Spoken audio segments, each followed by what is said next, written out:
It's January 24th, 1634, and the King of Bohemia and Holy Roman Emperor Ferdinand II issues a secret decree removing Albrecht von Wallenstein from the supreme command of his imperial army. The emperor's decision might seem surprising. The renowned general and brilliant strategist had long been not only the emperor's closest ally, winning decisive battles for him during the 30 Years' War, but also one of the most powerful and wealthiest men of his time.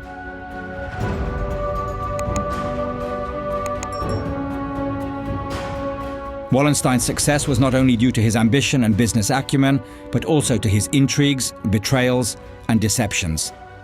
He chose "in spite of envy" as his family motto, and indeed, he was envied by many.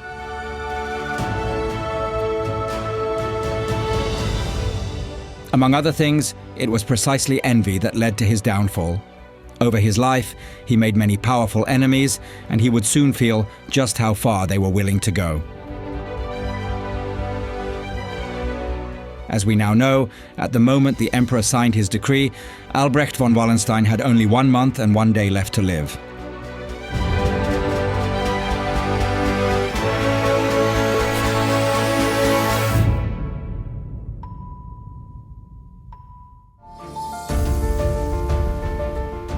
Albrecht Václav Eusebius von Wallenstein was born on September 14, 1583, at a small castle in Hermanice in eastern Bohemia. His family was from a not very wealthy Protestant nobility. Both parents died when Albrecht was still a child.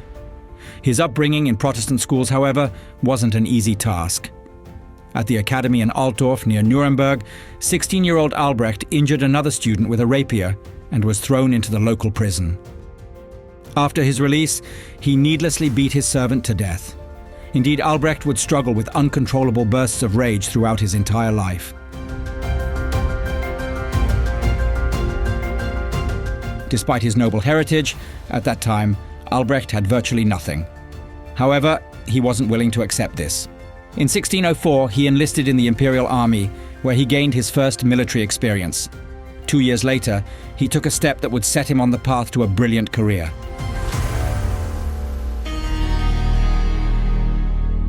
Wallenstein understood that in a divided country where influence of Catholic Habsburgs was growing, as a Protestant, he could forget about attaining any significant position. He therefore decided to convert to Catholicism. Shortly thereafter, he married the wealthy widow Lucretia Nekšovna of Landeck. Although she died after 5 years, Wallenstein's marriage elevated him to one of the wealthiest nobles in Moravia. But this was only the beginning.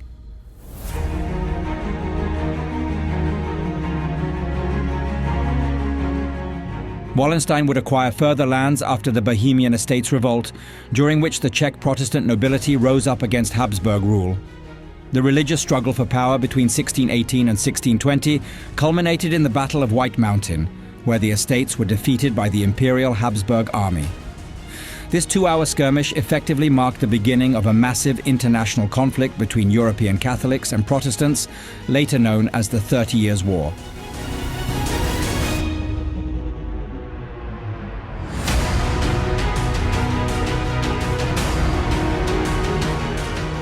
Wallenstein skillfully exploits the revolt for his own gain.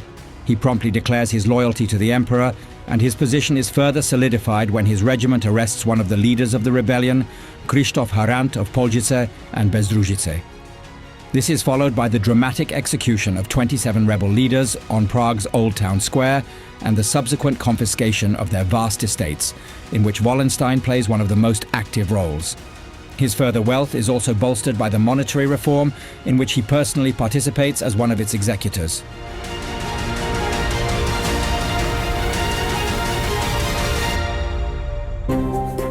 Wallenstein then becomes the imperial commissioner in the northwest of Bohemia, and in the service of the Habsburg throne, he proves himself not only as one of the most talented military commanders of all time, but also as the greatest military entrepreneur.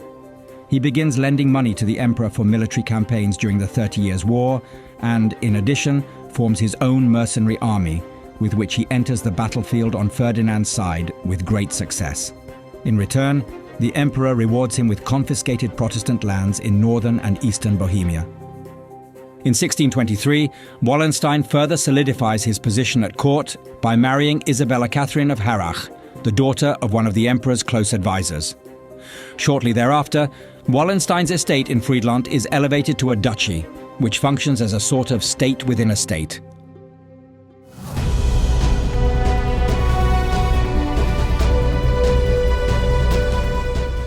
Albrecht negotiated a number of privileges from the emperor. His lands were exempt from taxes and from the obligation to provide winter quarters for armies, which financially drained other estates. He had grand castles built, designed by Italian architects, and established mills and breweries on his estates. His main residence became Děčín, but his grandiosity also changed the face of Prague. On today's Malá Strana, he had 26 houses, 6 gardens, 2 brickworks, and 1 plot of land demolished to build the Wallenstein Palace, which was meant, according to his plans, to overshadow even the royal castle. And to leave no doubt, he had himself depicted as the god of war on the ceiling of the main hall.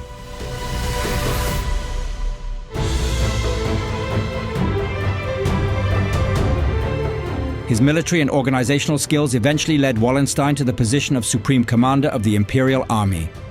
At 41, he commands over 100,000 soldiers. With them, he conquers northern Germany for the Habsburgs and eliminates the Protestant Danes from the conflict. However, his successes also fuel growing envy. The number of his enemies increases and the intrigues against him intensify.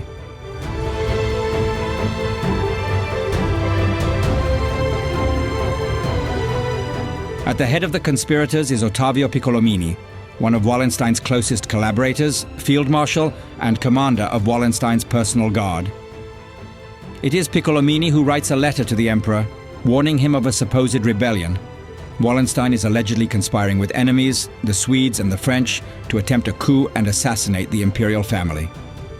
The emperor, who fears Wallenstein's growing power, initially hesitates but is eventually persuaded. In January 1634, he issues the secret decree, announcing his removal from command. Additionally, an order for his arrest is issued. If Wallenstein resists, the soldiers are instructed to kill him, declaring him the leader of the conspiracy.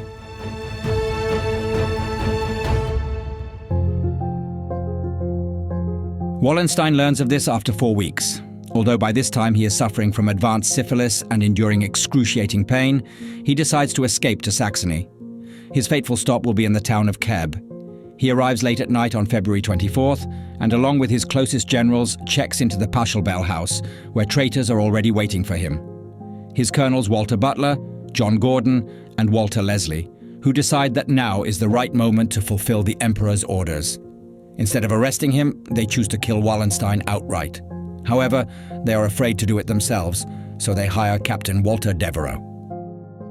The next day, on February 25th, 1634, Butler, Gordon and Leslie host a lavish dinner at Keb Castle, to which they invite Wallenstein.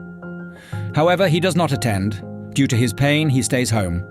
Instead, Wallenstein's generals Adam Erdmann Turczka of Lipa and Christian Iloff arrive, along with his loyal diplomat Wilhelm Kinsky of Wychnitz and Dr. Jindřich Niemann. Around 8 p.m., Devereux bursts into the banquet hall with his 3 accomplices. The dinner turns into a bloody slaughter. Kinsky is the first to be stabbed, before he can even rise from the table. Iloff tries to resist, but against the overwhelming numbers, he stands little chance. Niemann manages to escape into the adjacent kitchen, but he too fails to survive. The attackers beat him to death with clubs. Turczka fights the longest. He breaks through to the castle gate, but it is locked. His hired assassins catch up to him, and he too ends up with a sword in his heart. Although the killing spree lasts over an hour, causing noticeable chaos both within the castle and around it, Wallenstein has no idea of the fate of his closest companions.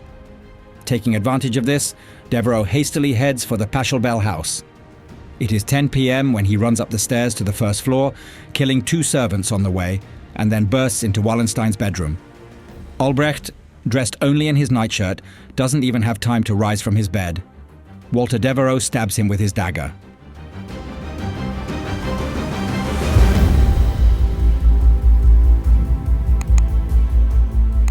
Thus, at the age of 50, the nobleman who had risen from almost nothing to become one of the most powerful men of his time met his ignoble end.